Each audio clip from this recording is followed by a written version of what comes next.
Factoring difference of squares. A difference of squares problem looks like this: a squared minus b squared.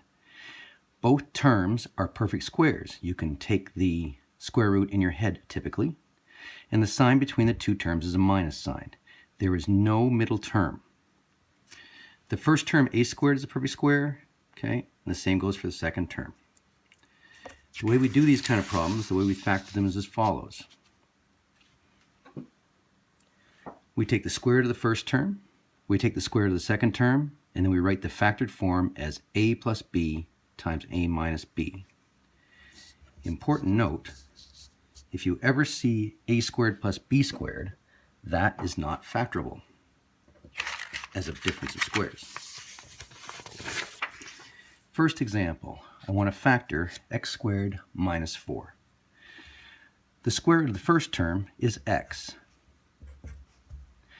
The square root of the second term is 2. I just put brackets around both binomials, and I put a plus and a minus.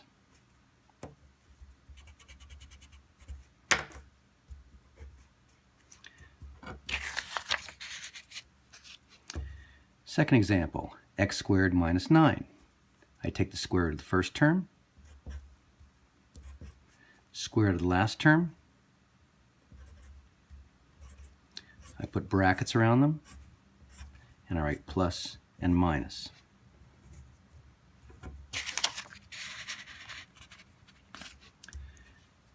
Next one,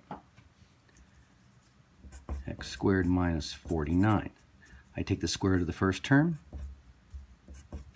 I take the square root of the second term, I put brackets around them, and I put a plus and a minus. You can check your work by re-foiling it. So if I do x times x, I get x squared. X times negative 7, I get negative 7x. 7 times x plus 7x. 7 times negative 7, negative 49. And if I collect my like terms, I get x squared.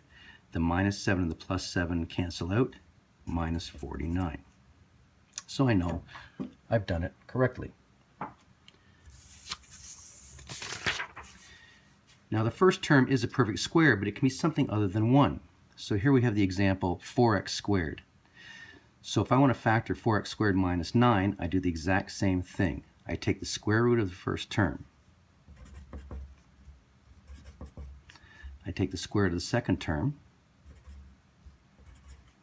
Put brackets around it, put a plus and a minus. So 2x plus 3 and 2x minus 3 are the factors of 4x squared minus 9.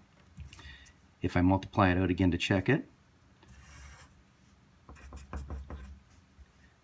2x times minus 3 is minus 6x, 3 times 2x is plus 6x, and 3 times negative 3 is negative 9. And when I collect the like terms, I get 4x squared minus 9. Let's do this one. So I've got 9x squared minus 25. The first term is a perfect square. I can take the square root of it in my head. So that's going to be 3x.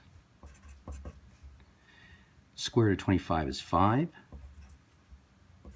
I put brackets around it, a plus and a minus, and those are the factors of 9x squared minus 25.